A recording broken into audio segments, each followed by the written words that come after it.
Horrible dens, sir, aren't they? This is one of my daily rounds.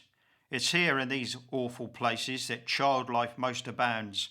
We ferret from roof to basement in search of our tiny prey. We're down on their homes directly if they happen to stop away. Knock at the door? Phew, nonsense. They wouldn't know what it meant. Come in and look about you. They'll think you're a school board gent. Did you ever see such hovels? Dirty and damp and small. Look at the rotten flooring. Look at the filthy wall. That's lucky. The place is empty. The whole of the family's out. This is one of my favourite cases. Just give a glance about. There's a father and 4 young children, and Sally, the eldest, 8.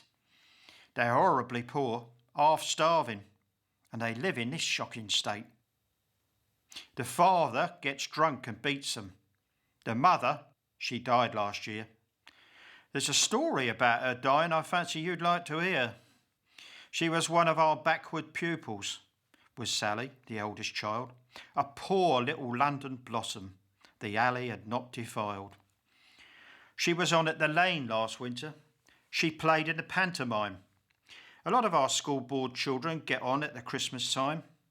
She was one of a group of fairies, and her wand was the wand up there, in the filthy corner, behind a broken chair. The gilt of the star has faded, and the tinsel's peeled away, but once, in the glaring limelight, it gleamed like a jewelled spray. A fairy's wand in a lodging, in a slum like this, looks queer, but you'll guess why they let her keep it when you know how the wand came here. Her mother was ill that winter. Her father, the drunken sot, was spending his weekly earnings and all that the fairy got. The woman lay sick and moaning, dying by slow degrees of a cruel and wasting fever that rages in dens like these. But night after night went Sally, half starved, to the splendid scene where she waved a wand of magic as a Lilliput fairy queen. She stood in the land of shadows, where a demon worked his spell. At a wave of her wand, he vanished, and the scene was changed as well. She'd a couple of lines to utter, which bade the gloom give way to the golden home of blisses in the land of the shining day. She gazed on the lime-lit splendours that grew as she waved her wand, and she thought of the cheerless cellar, old Drury's walls beyond.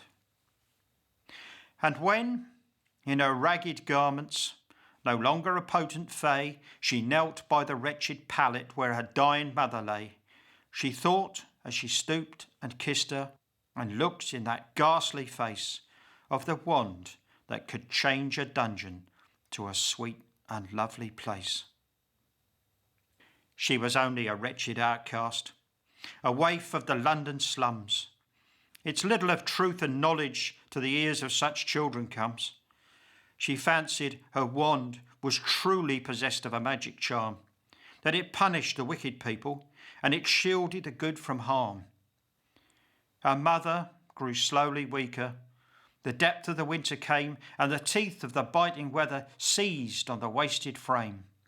And Sally, who saw her sinking, came home from the lane one night with a shawl wrapped over something, and her face a ghostly white. She had hidden the wand and brought it, the wand that could do so much. She crept to the sleeping woman, who moved not at her touch.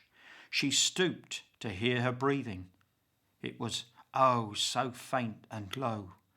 Then, raising her wand, she waved it, like a fairy, to and fro.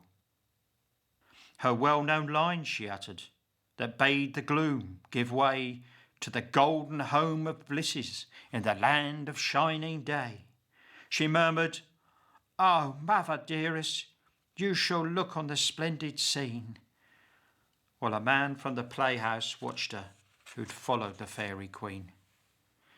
He thought she'd stolen something and brought it away to sell. He'd followed her home and caught her, and then he'd a tale to tell.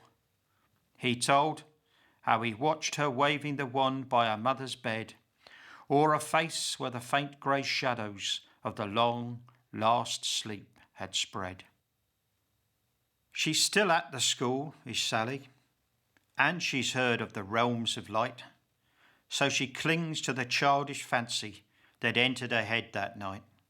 She says that her poor sick mother by her wand was charmed away from earth to the home of blisses in the land of eternal day.